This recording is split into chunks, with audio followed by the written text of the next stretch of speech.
और अब रुक करते हैं इस वक्त की सबसे बड़ी खबर की।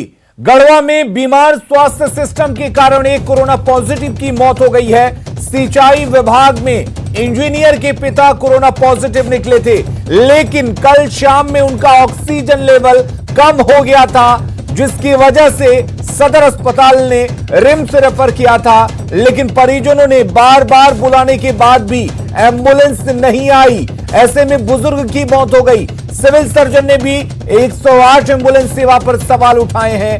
उन्होंने भी माना है कि अगर सही वक्त पर एम्बुलेंस मिला होता तो शायद बुजुर्ग की जान बच सकती थी।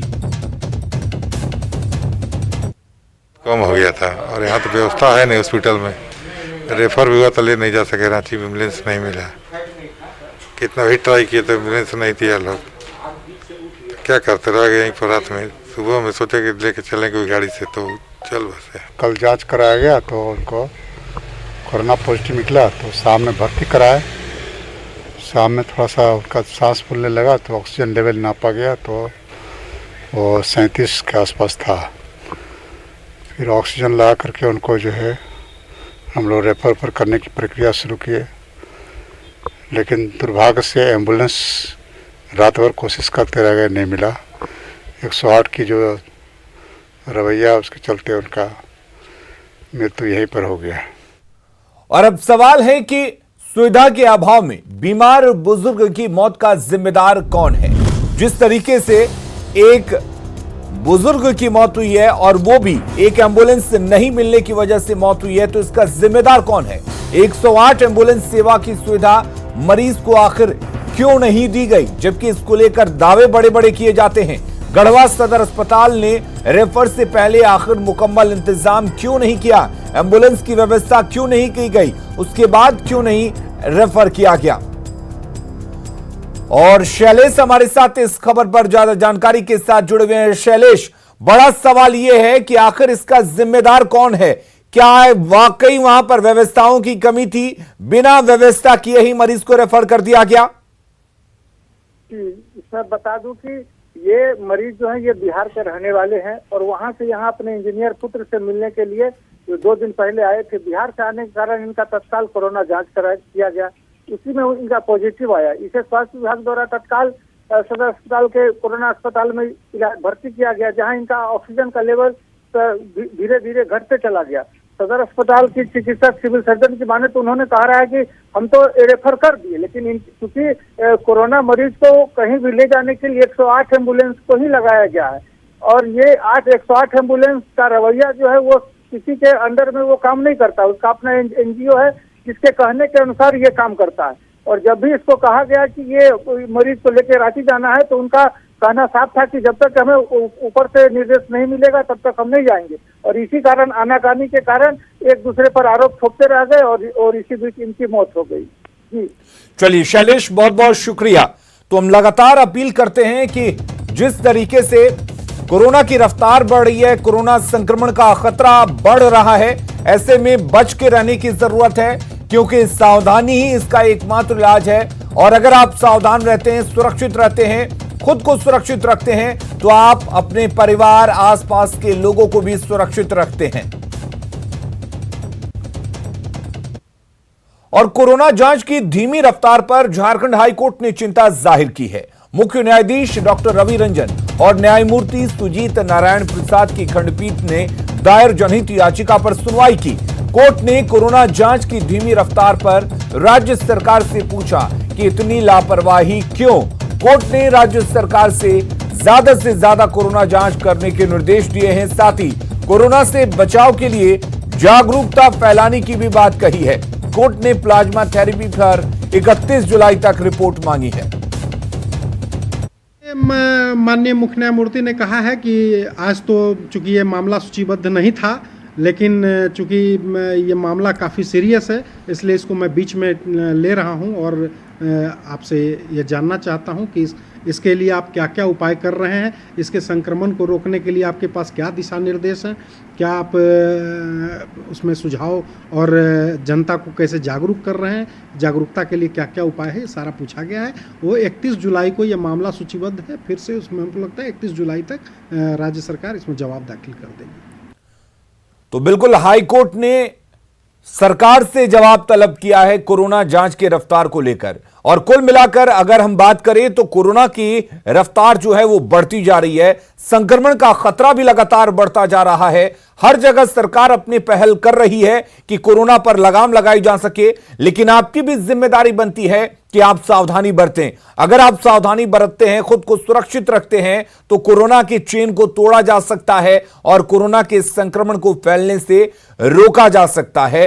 तो घर में रहिए, सुरक्षित रहिए और खुद को सुरक्षित रखिए। इधर झारखंड में कोरोना के बढ़ते संक्रमण के बीच सबसे बड़े अस्पताल रिम्स में मरीजों की संख्या में लगातार इजाफा हो रहा है, जिससे रिम्स में इलाज और सुविधाओं को लेकर सवाल उठने लगे हैं। तो बचाव में मंत्री आलमगीर आलम ने कहा है कि व्यवस्था को हर दिन बेहतर बनाने की सरकार कोशिश कर रही है। साथ ही रिम्स में सीसीटीवी लगाने के सवाल पर मंत्री ने कहा कि इस पर चर्चा होनी चाहिए। तो कोविड-19 के लेकर इलाज हम लोग उसमें व्यस्त रहता है, जो भी डॉक्टर है। दूसरा है कि दूसरी साइड का जो मरीज आते हैं, विभिन्न रोगों का मरीज। तो कोरोना बंदी और लॉकडाउन के दौरान हर कोई परेशान है। जो बाहर फंसा है वो अपने परिवार के पास आना चाहता है। ऐसे में मुंबई में रह रही जमशेदपुर की एक महिला अपने 5 साल की बीमार बच्चे को देखने स्कूटी से ही मुंबई से चल पड़ी अपने घर। दरअसल सोनिया नाम की इस महिला की कोरोना बंदी में नौकरी छूट गई।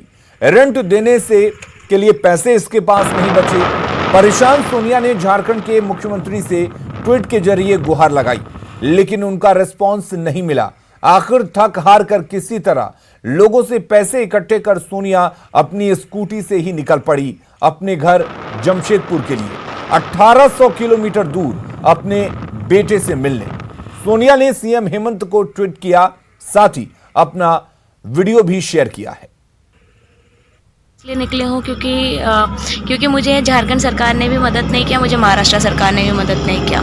तो लास्ट ऑप्शन मेरे पास स्कूटी ही बच गया था। तो मैंने हेमंत सोरेन सर को ट्विटर पर ट्वीट किया, मुझे उसका कोई रिस्पांस नहीं मिला था। इस 6 महीने में मैंने 2-3 बार उनको ट्वीट किया, कोई रिस्पांस नहीं मिला। मेरे पास आज 2.5-3 महीने हो गए, एक पैसे नहीं है। और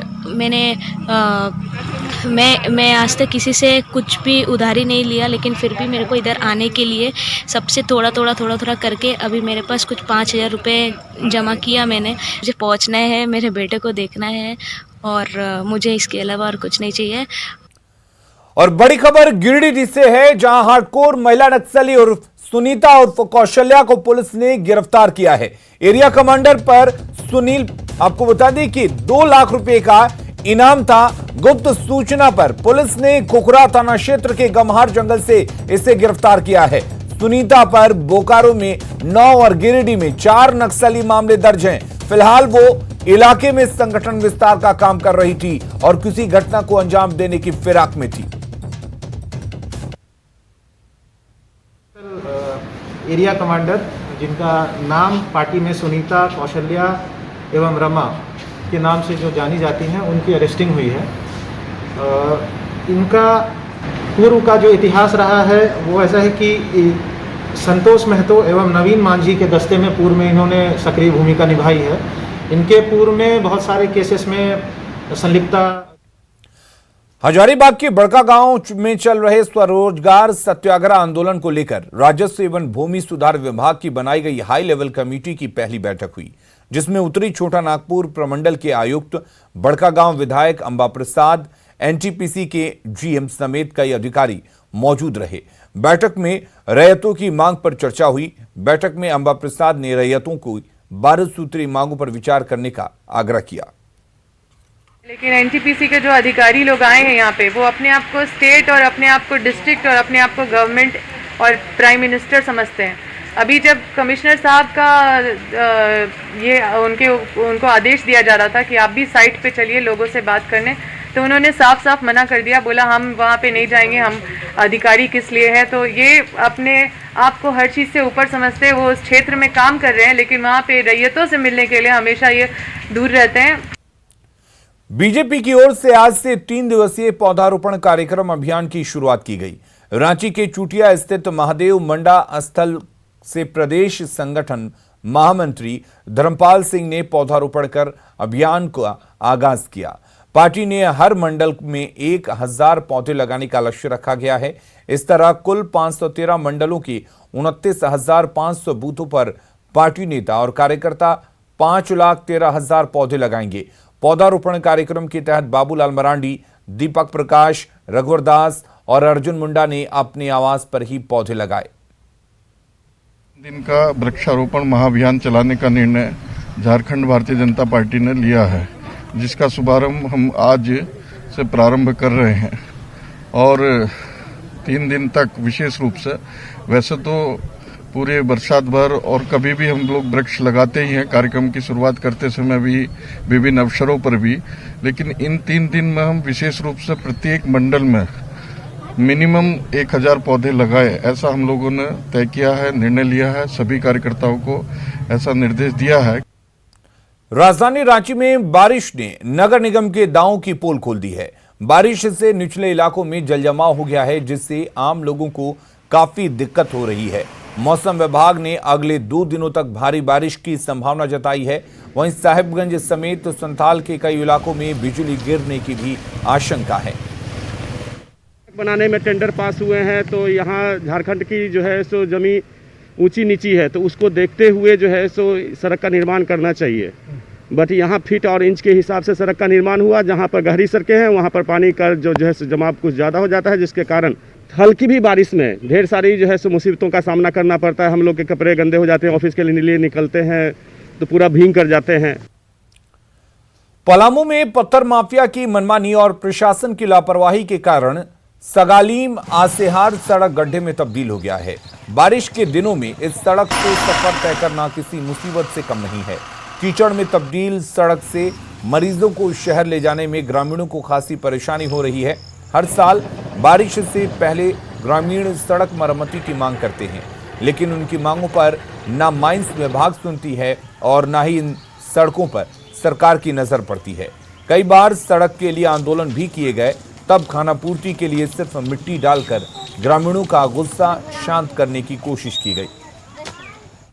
गंभीर है, कोई भी बीमार पड़ जाएगा तो गाड़ी ना एम्बुलेंस कुछ नहीं आएगा। हम लोग मौत काल है। तुम कैसे इतना खराब हो गया रोड? हाईवा के चलते खराब हुआ है। हाईवा को बोलते हैं तो वो बोलता है कि मेरे को काम नहीं है, सरकार काम है। दिक्कत है, ले जाने में इतना हाई है जो अभी से 5-6-7 बार मैंने हम लोग गाड़ी भी रोक के सब कुछ जाम किए, तो थोड़ा थोड़ा भर देते हैं डस्ट, और भरला के बाद और फिर कोई कहानी नहीं है, और जनाब भर देंगे।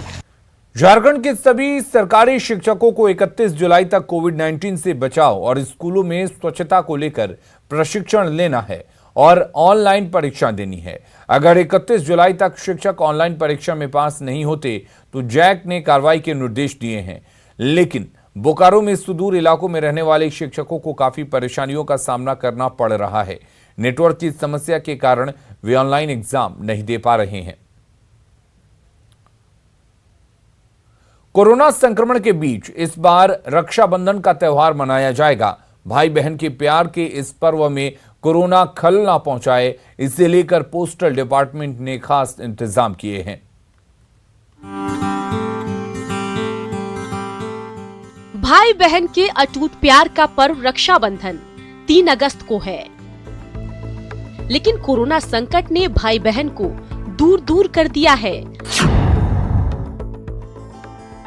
ऐसे में रक्षाबंधन के दिन भाई की कलाई पर बहन की राखी हो, इसे लेकर डाक विभाग ने कई तैयारियां की है।